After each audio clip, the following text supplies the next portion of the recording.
Selamat datang di Golden Life Podcast. Kami dari Golden Life Institute dan Segi 5 IO bersama saya Romi Muhammad Ramdhani dan rekan saya Bro Alexander Andri. Halo, Bro. Siap, Bro. Kita Ketemu melanjutkan pertemuan di sesi sharing ini ya, Bro ya, pertemuannya. Semoga setiap minggunya ketemu sama saya nggak bosan ya, Bro Alex ya. Enggak. Kita semakin sering bertemu membahas hal-hal tentang terkait banyak hal lah. Sekarang lagi tentang pendidikan cara otak ya bro ya. Di pertemuan yang lalu kita membahas tentang mindset, betapa pentingnya itu karena walau sudah punya strategi, punya cara, kalau mindsetnya belum kuat, katakanlah belum baik, itu ya strategi sama caranya menjadi mungkin gitu ya bro ya. Kemarin kita bahas itu ya. Betul bro. Oke, nah kita sudah bahas mindset, ketekunan pentingnya. Kalau yang lupa-lupa ingat, cek lagi di sesi sebelumnya bahasan kami. Dan di pertemuan ini akan dibahas natural learning atau lebih spesifiknya bagaimana cara untuk melepaskan potensi dari manusia. Karena yang perlu belajar ya orang tuanya dulu ya Bro Alex. Nanti betul, kan betul. menjadi Kayaknya contoh dulu sebagai orang tua. menjadi contoh untuk orang-orang di sekitar. Apakah itu Anda misalnya pendidik, guru, dosen, atau orang tua untuk pada anak-anak, kakak terhadap adik, pimpinan terhadap yang dipimpin, kan begitu. Harus diawali dari langkah diri sendiri. Gimana cara untuk melepas potensi ini? Menurut Bro Alex gimana nih Bro? Oke. Saya langsung share ini ya. Boleh. Tampilan bisa membantu pembelajaran teman-teman yang visual. Biar visual ya.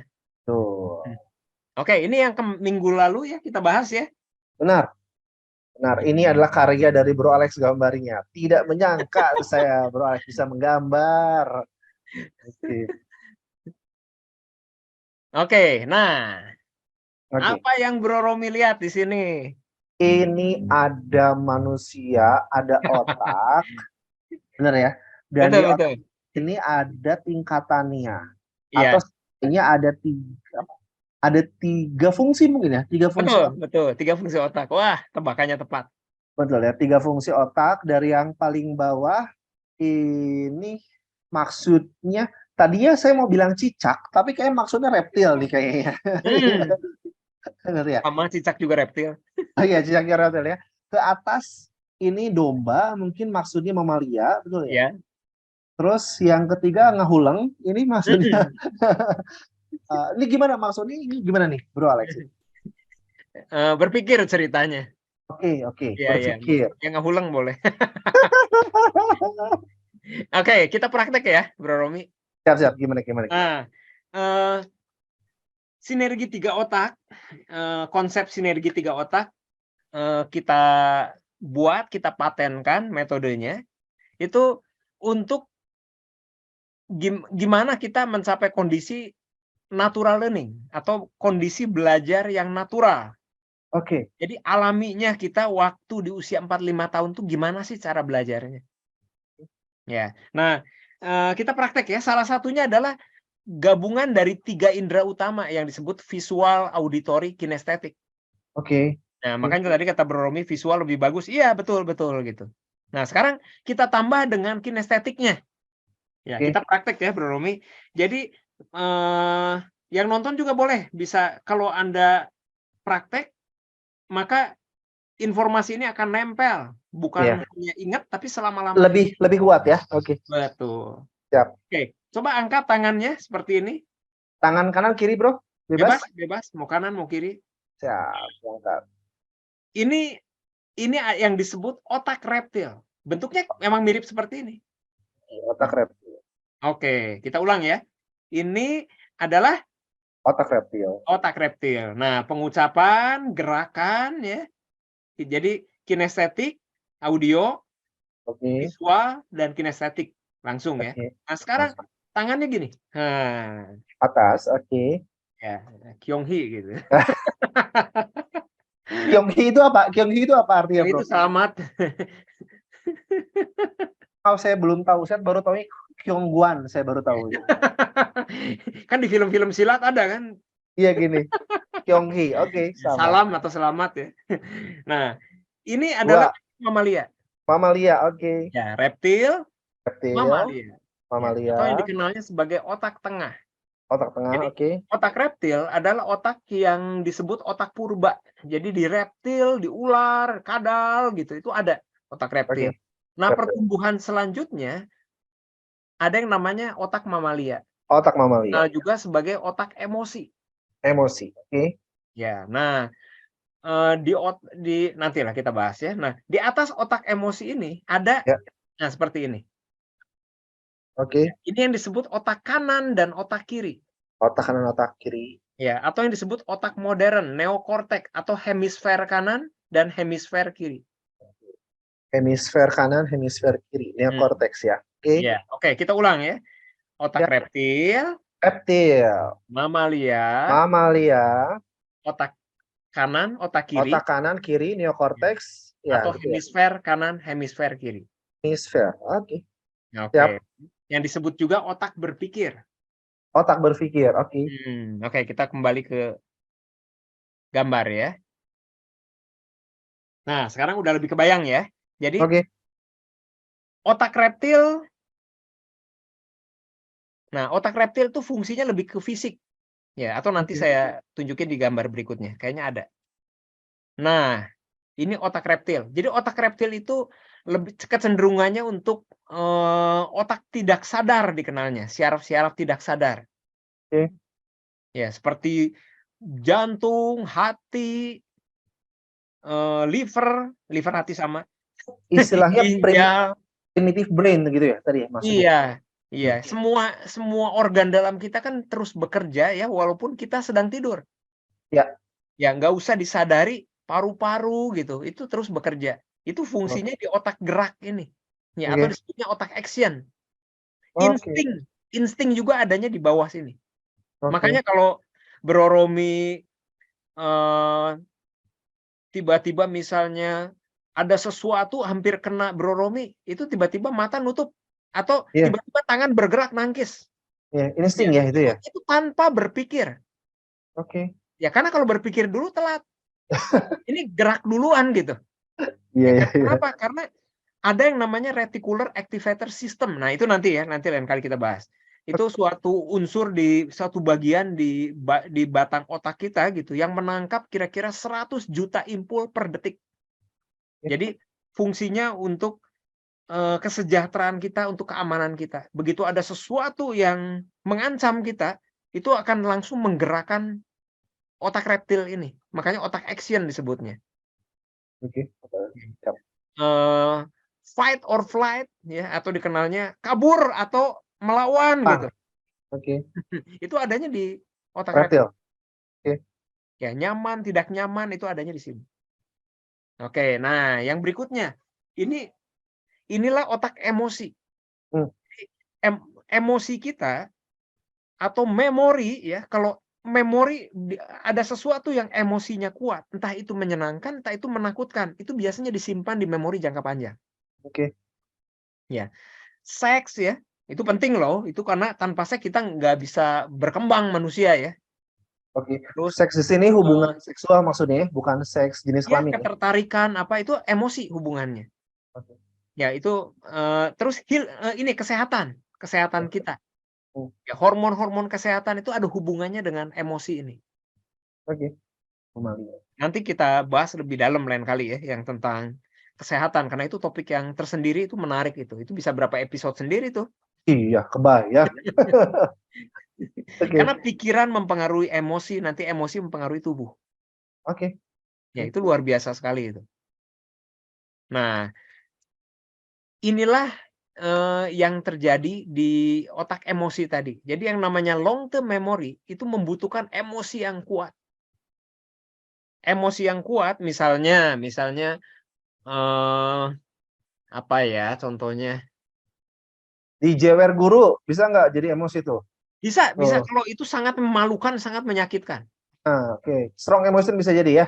Itu bisa, dan itu akan jadi ingatan kita atau bisa jadi mempengaruhi label diri ya. Bahwa saya bodoh dan sebagainya, pernah dipermalukan atau apa gitu, itu bisa. Itu jadi strong emotion. Atau contohnya gitu, Bro Romi bisa nginget berapa nomor telepon? Berapa nomor telepon? Kalau sekarang dikasih nomor baru, ya, Oh, dikasih nomor itu baru. itu bisa kita kasih tes tuh ke anak-anak SMA, anak-anak SMP gitu, SMA lah terutama ya. Itu Oke. kita kasih suatu nomor baru, berapa lama mereka bisa ingat dengan nomor itu? Misalnya 10 angka nomornya. Pakai Itu mnemonic teori, pakai mnemonic itu bukan caranya. Nah, itu pakai metode ya. Jadi kalau udah tahu metodenya memang segala pun jadi mudah. Itu kan masalah cara gitu. Itu salah satu yang kita gunakan untuk mengembangkan kebanggaan diri anak, memulihkan kebanggaan diri anak. Karena anak udah merasa dirinya ingatannya kurang, dia bodoh, pelupa gitu. Nah, dengan teknik mnemonik itu atau locker atau apa rantai ya, kait ya, anchor itu Iya, ya. itu membuat anak, oh ternyata mudah ya membuat ingatan gitu. Ya, itu hanya masalah cara. Tapi gini, kalau anak-anak itu saya bisa mengubah orang tanpa teknik apapun juga, asal ada strong emotion, maka 10 nomor itu dengan mudah, kan katanya kalau 7 angka itu batas manusia ya, rata-rata manusia. Tapi kalau 10 angka, 12 angka juga orang bisa ingat. Kalau ada strong emotion. Misalnya, strong emotion itu dia dikasih nomor, yang nomornya itu adalah nomor telepon yang dia taksir. Oh, oke. Langsung Itu hitung. begitu ngelihat nomornya, ingat selama-lamanya dia. Iya. Atau gini, Berhari-hari dia ingat. Bro, Tanggal lahirnya, alamat rumahnya, nomor teleponnya di luar kepala. Hanya sekali dapat informasi.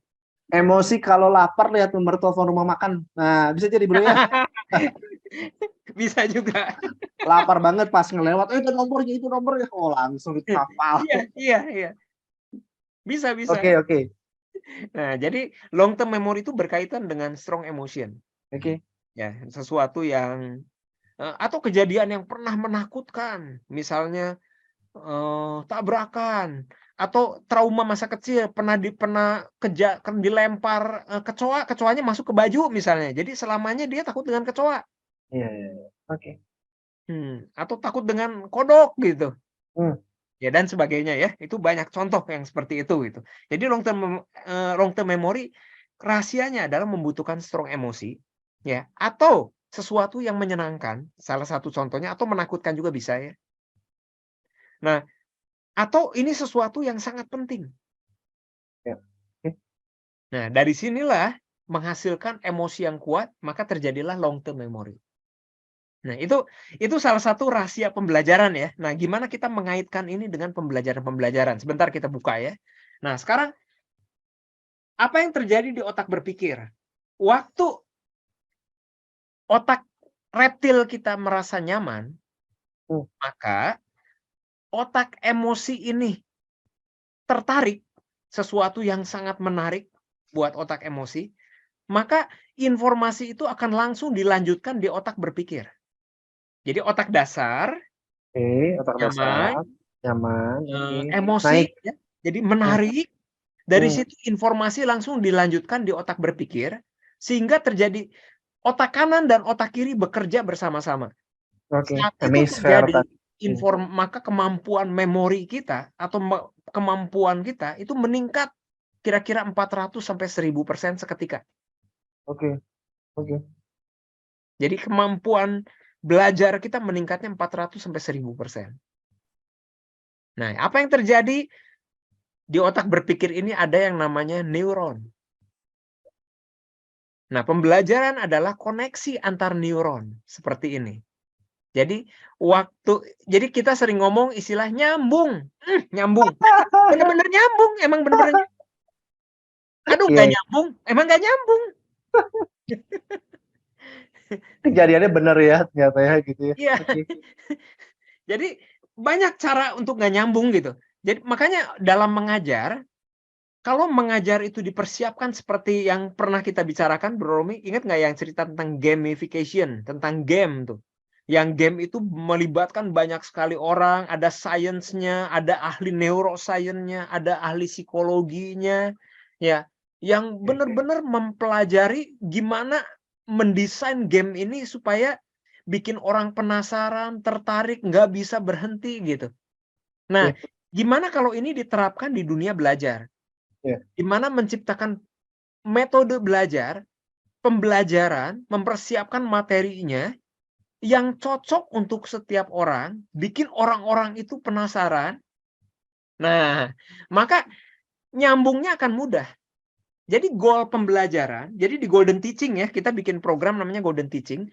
Goalnya adalah kita sebagai guru itu menyiapkan kalau kita punya 100 murid, kita ingin 100 murid ini menerima materi ini 100%. Ya. Nah, itu memang jadi repot ya, karena itu membutuhkan persiapan khusus. Goalnya adalah supaya bisa terjadi sambungan antar neuron. Nah, banyak cara untuk neuron ini nggak nyambung. Misalnya, ada kosakata yang aneh, yang Iya. biasa. Contoh ya, Bro Romi ya. Saya kasih contoh, misalnya, Tadi bro, hemisfer bro. Tadi kan kata-kata yang jarang didengar juga tuh, hemisfer kanan, hemisfer kiri. Ternyata itu otak ya, otak kiri, oh, otak kanan ya. betul. Oke. Dan juga bro, mungkin kalau nanti para pendengar audiens dari Golden Podcast kepalanya agak hangat atau bahkan Nyut-nyutan. panas, tenang aja, itu mungkin salah satu pertanda neuronnya mulai aktif dan nyambung ya bro ya. Betul. Tenang aja jadi ya teman-teman semua. Caranya gimana lagi? Mau mau kita break sebentar, Bro Romi? Oh, silakan, silakan. Tapi kalau di saya masih aman, di Bro Alex juga masih aman kok. Saya Oh, kira. masih oke ya? Oke, kita lanjut sedikit kalau gitu ya. Jadi, eh contoh yang paling gampang itu tentang neuron ya, tentang neuron gini, tentang tidak nyambungnya itu. Misalnya saya kasih informasi gitu, bahwa saham sekarang sedang terjadi bearish di market. Nah, karena terjadi bearish di market, maka untuk mengantisipasi bearish market ini, maka kita harus menggunakan strategi option yang dikenal sebagai put option, sehingga kita bisa profit waktu marketnya bearish. Ah, Nah, itu kan memusingkan gitu, karena apa itu saya bearish? pusing itu, bro.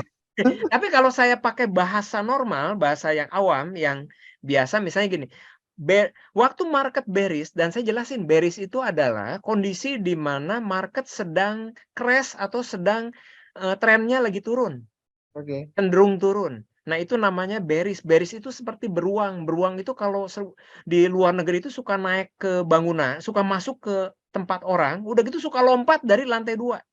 Makanya beruang yang lompat itu bearish. Jadi beruang lompat, market yang turun, meluncur turun. Nah, jadi waktu market bearish atau market sedang turun, kita harus menggunakan satu strategi yang namanya strategi option. Option itu adalah turunan dari saham untuk mengasuransikan saham kita. Seperti asuransi mobil, namanya put option.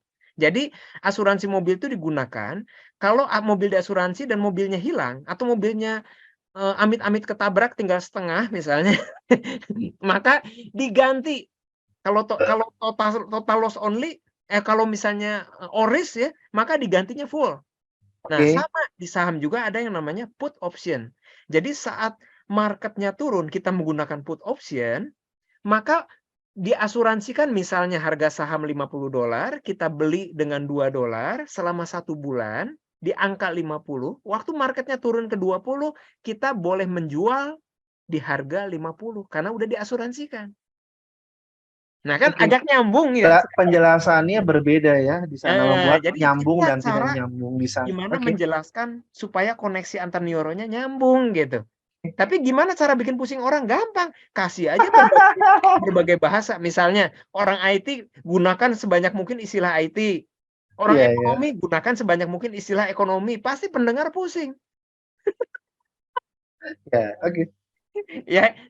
Nah, jadi ini ya yang menarik. Para saintis menemukan sekitar 40 tahun lalu, ya, ini yang paling heboh, bahwa ternyata intelijensia manusia itu atau kecerdasan itu tidak fix. Artinya IQ itu tidak tetap, bisa naik, bisa turun. Oke. Semakin banyak Tergantung. bisa tumbuh gitu seperti tanaman. Nah, ini sedikit contoh ya. Oke, video. Saya kecilin ya biar bisa dengar suara saya, Bro Romi? Bisa, bisa, bisa. Oh, ntar. Oke, ini ini yang terjadi. Jadi neuron tuh kayak gini gitu. Ya, ada kira-kira jadi setiap neuron, jadi ada kira-kira 100 ada 1 triliun sel di otak kita, 100 Ya. miliarnya sel otak aktif. Oke. Nah, yang disebut neuron ini. Nah, yang menarik adalah setiap neuron ini itu bisa, sorry, saya cepetin. Jadi setiap neuron ini bisa nyambung dengan neuron lain. Satu neuron bisa berhubungan dengan 20 sampai 30 ribu neuron lain. Mengerikan. Oke. Luar Makanya biasanya manusia ya. seluruh bintang di alam semesta itu kalah jumlahnya dengan koneksi antar neuron kalau itu penuh terjadi semuanya. Makanya Albert Einstein baru 1,5%. Nah, kita baru katanya kalau rata-rata 0,1, 0,2% kapasitas yang kepake ya. Iya. Nah, sekarang kita lihat ya, ini yang terjadi di dunia ini. Saya pakai secara cepat ya. Silakan.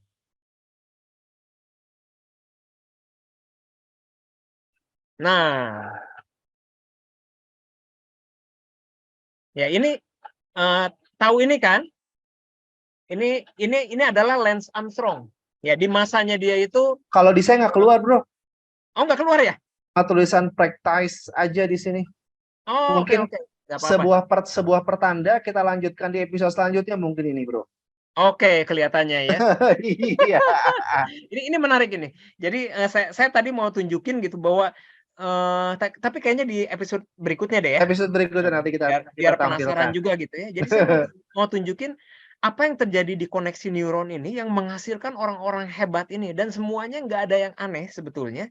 Tapi secara kebetulan mereka menggunakan konsep sinergi 3 otak dan konsep 10.000 jam yang Bro Romi pernah di episode lalu cerita. Iya. Oke. Jadi nggak ada yang semua bisa dijelaskan sebenarnya ya dengan konsep. Betul Bro Romi. Ya, dan inilah yang menciptakan orang-orang hebat dari berbagai latar belakang. Nanti saya tunjukin deh di yang berikutnya ya Bro Romi ya. Siap, Bro Alex. Saya review sedikit pembahasan kita di episode sekarang. Boleh dibantu stop dulu, Bro? Oh iya, lupa. Nanti kita lebih nyaman. Nah, jadi kita membahas natural learning sinergi 3 otak ya. Secara poinnya ada otak reptil berkaitan sama fisik tadi ya. Lalu mamalia berkaitan dengan emosi, dan ada neokortex di sana dengan pikiran, manusia berpikir. Itu akan naik bertingkat ya, dari reptil dulu ke mamalia, lalu ke berpikir. Dan itu menjadi salah satu rahasia orang itu mampu menjadi genuine, mampu menjadi jenius. Seandainya optimalisasi di sana, lalu rahasia ada konsistensi ketekunan di 10.000 jam. Gitu ya, Bro. Ada tambah lain, Bro? Betul. Nah, mungkin berikutnya aja kita lengkapi ya. Jadi berikutnya kita akan bahas gimana cara menggunakan konsep sinergi 3 otak ini secara real di kehidupan kita sehari-hari, mungkin di hobi kita, mungkin di pekerjaan kita, di karir, di bisnis, bahkan untuk membantu anak-anak kita, buat yang udah punya anak ya, untuk belajar. Jadi gimana cara mereka bisa belajar secara natural dan belajar cepat apapun juga. Bahkan nanti kita buktikan ya, bahwa anak-anak di usia SMP gitu ya, di usia kelas berapa sih sekarang, kelas 10, 11 gitu ya. SMP ya? SMP ya. Itu bisa buku 1.000 halaman itu, nah itu mungkin hanya untuk S2, S3 sebetulnya ya. Tapi anak-anak itu bisa ya? 1.000 halaman itu hanya hitungan 1-2 minggu itu bisa selesaikan. Dan ingat. Wah, menarik. Oke. Ya, tadi ingat apa, Bro? Ada ingat tadi mau ada kalimat terakhirnya? Dan itu aja. Apa? Jadi jadi gimana cara menggunakannya? Ya, gimana cara menggunakan sinergi 3 otak tadi? Kita bahas ya berikutnya karena itu butuh sedikit waktu nih. Itu menarik nih. Saya semangat menyambung episode selanjutnya bagaimana bisa efektif menggunakan dalam kehidupan sehari-hari. Para pekerja, mahasiswa, atau siapapun bisa ya, Bro ya? Wah, Bro ini dosen nih, jadi mau menerapkan. Semangat. Iya. Siap.